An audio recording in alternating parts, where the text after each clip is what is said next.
right, thanks for this invitation, Andrea, Zoltan, and Kyung. It's a pleasure to be here again. A previous version of this presentation was done last year at the ModernStats workshop, so it's great to sort of provide an update to this community of practice, which was one of the ideas that also we discussed last year. So I'm also glad to see that we are sort of following up on that sort of idea. So before discussing the outline, I sort of want to maybe provide context about sort of who we are. Right? So as Andrea said, I'm from the statistics department of the IMF. So we are not a statistics organization, right? So we're not a national statistics office. We are a statistics department within an organization who sort of economists to provide economic advice to its member countries. So our role essentially is to sort of serve the organization by providing sort of high quality data for the work that we do, but also, of course, provide data for the users, right, for the external users. And so we work essentially with the published information or sometimes unpublished information that our member countries provide to us, and these are like national accounts, balance of payment statistics, CPI, and our role essentially is to collect this data, process them, put them in a way that is also cross-country compatible, and then make them available again either for internal users or for external users through our dissemination platform. So it's a sort of maybe kind of not your sort of standard data production process, but still we are sort of in this sense we are both users of your data and producers when we play this function. So so we found that the GSBPM is a model that can use also organizations like us, and that's why I think this presentation is useful, because I think it gives also a different perspective of how this model can be applied in different contexts. So let me go back to the presentation. So I'm going to give an overview first of how we implemented the GSBPM in the IMF Statistics Department, and then I want to spend maybe a few more minutes of my presentation on how we are using it and how we kind of make use of it to strengthen data governance in our organization. So I think for me that's the most important one, because otherwise just the implementation of the GSBPM remains something that can be quite abstract, right? Rather than sort of showing how it actually has been helpful for again our data production process. And finally, I have in the last slide, I just want to maybe going back to what Kyung said about we welcome your feedback about how we can expand the GSBPM. And so we had discussion around sort of how we are sort of incorporating sort of the kind of new sources that are coming to us, sort of what we call big data, non-traditional data versus traditional data like survey data, administrative data, and how these kind of new sources can be sort of how the GSBPM can be adapted to deal with these new innovative sources that the statistics agencies and also us are more and more using going forward, and then some conclusions at the end.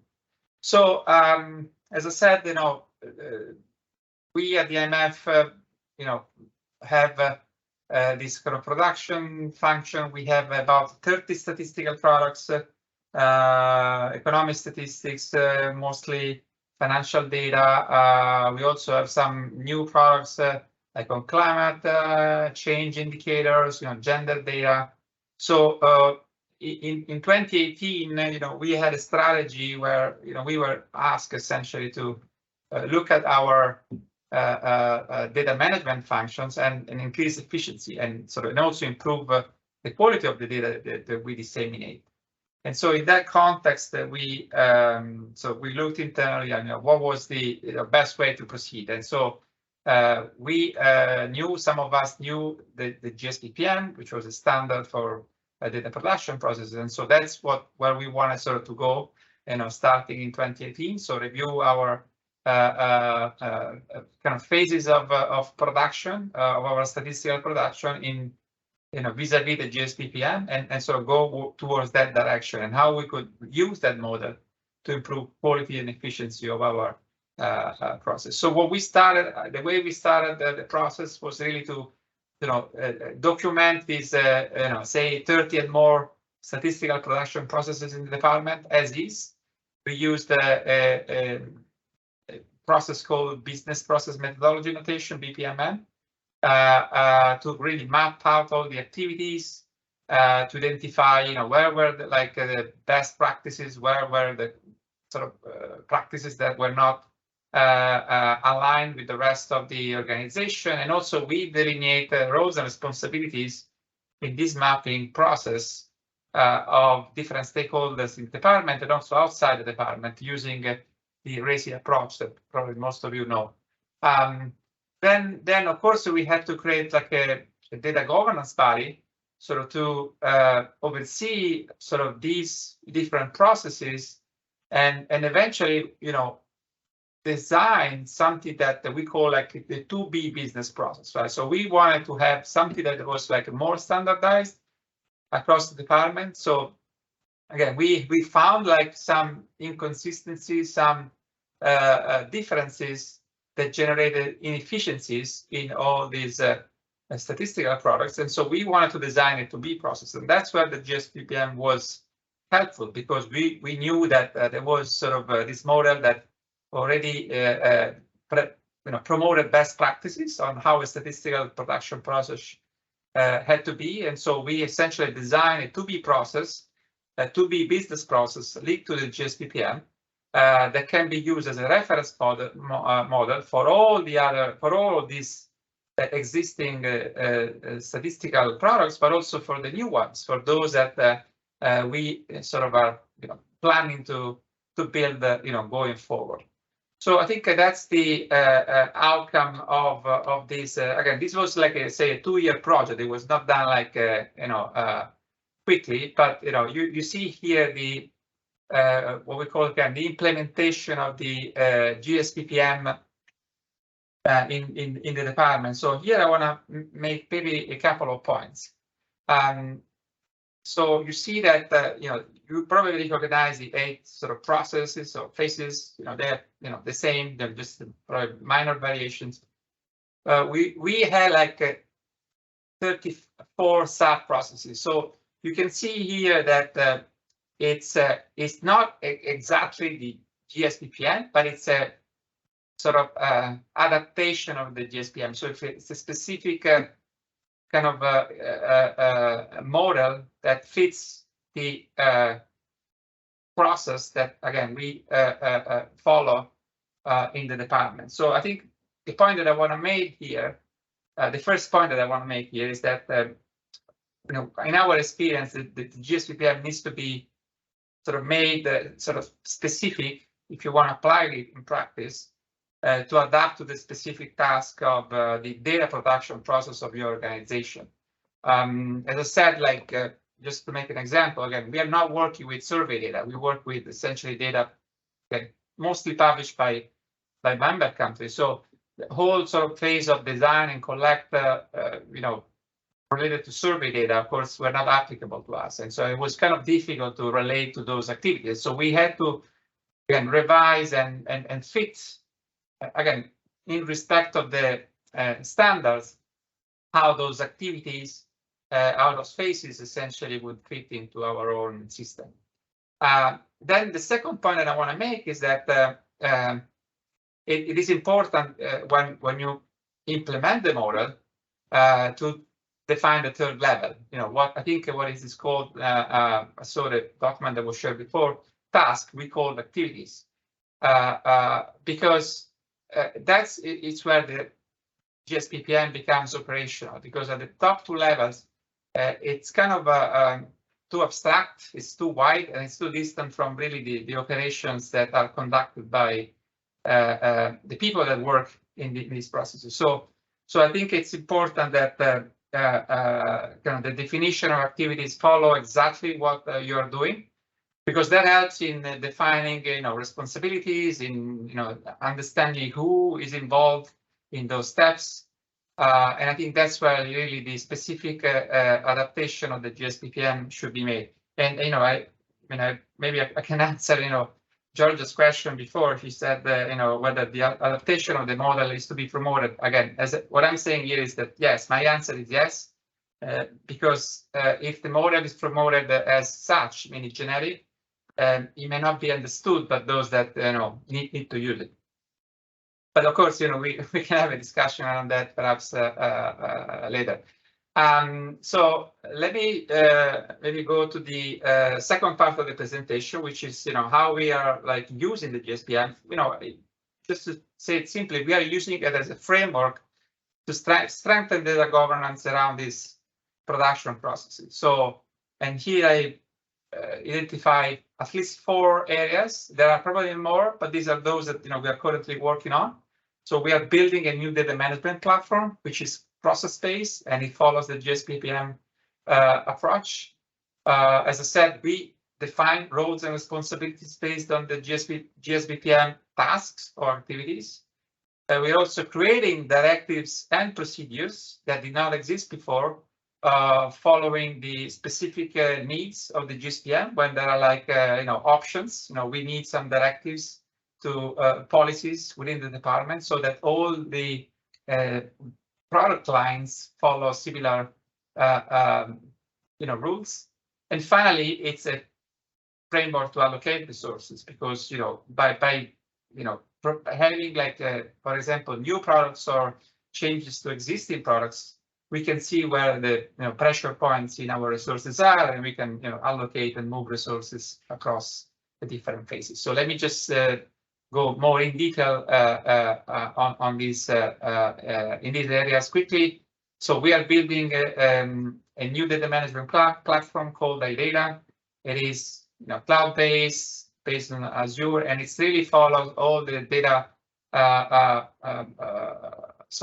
steps, the data lifecycle steps from ingestion to dissemination. So really having the GSBPM, having built GSBPM at this particular point in time was really helpful to kind of characterize the production process in steps, right? Process-wise, and we are using also reusing existing standards like SDMX. We also built an enterprise wide metadata standards now that follow the SDMX. So really, the GSBPM was helpful really to characterize this, to build this data management platform following this process kind of step approach that the GSBPM promotes. Then defining roles and responsibilities. As I said, in the department, there are different, so we call them divisions. So we are a department of, say, 200 people, and we have about 10 divisions, and each division essentially is responsible for different steps of the GSBPM. So you have the business decision, say the division that deals with national accounts data, and they take decisions about what to collect and how to process the data and how to disseminate the data. But then you have the data divisions that are more in charge of design and build, and so you see here that there is the RACI matrix defines who is accountable, who's responsible, who needs to be informed, who needs to be consulted. And this framework really helps understand again who should be consulted and who should be accountable for all these steps. You see that this is defined at the activity or task level. It cannot be done at the phase or process sub-process, because that's definitely too wide.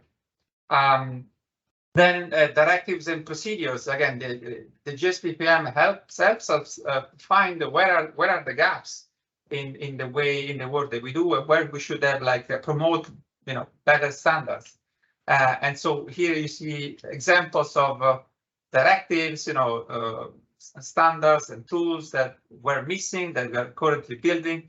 I think I have an example of a directive that is already in place. It's a directive on disseminating statistics. This is essentially a document that now is available within the department, and all these business divisions can see and sort of follow.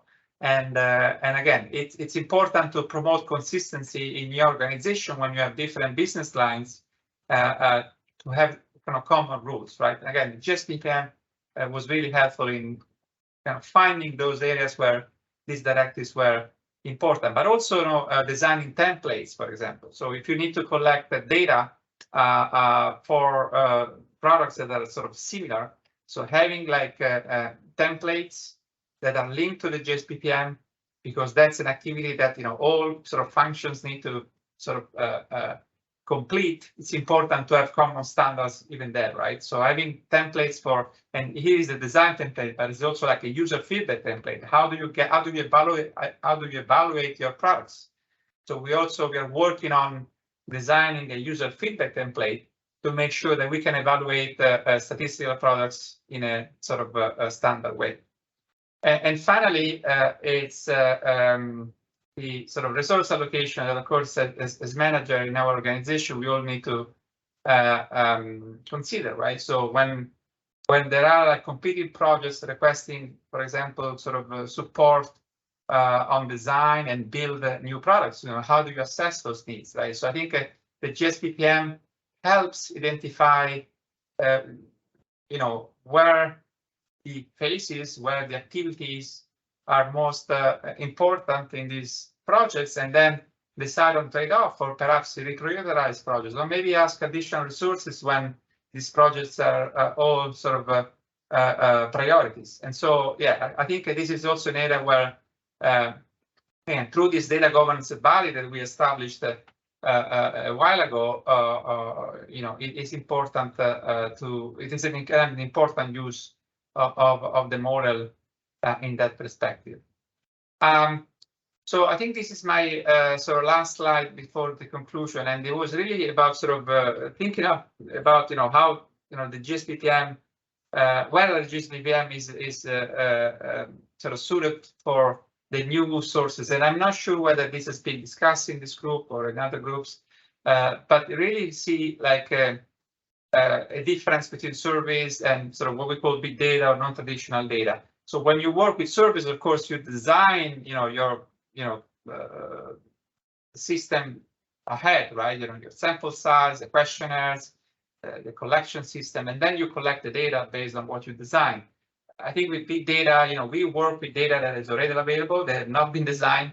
And so we were wondering whether perhaps there should be a flip between, design and collect when working with big data, whether perhaps, you collect the data as such, and then you design ways to use the data for your statistical sort of product. So I know that, the phases of the GSBPM can actually, follow different routes, but I wonder again if there is some discussion around how to, adapt GSBPM to work with non-traditional sources and not to serve the administrative data as probably they are like most designed for.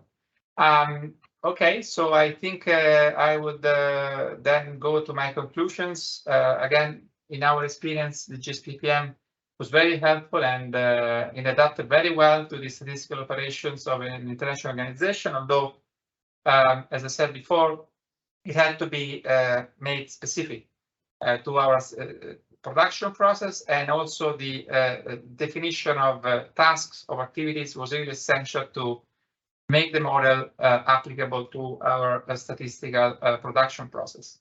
And then, of course, the uses of the GSBPM are quite important because in our experience, it did not remain just as a reference model, but it actually helped us strengthen data governance in a few areas, including, again, building a new data management platform to support the process-based data pipeline, delineate accountability and responsibility across the different stakeholders involved in the statistical production process of our products and establish rules, standards to promote best practices in data management, and finally prioritize and plan resources for data projects that our department conducts.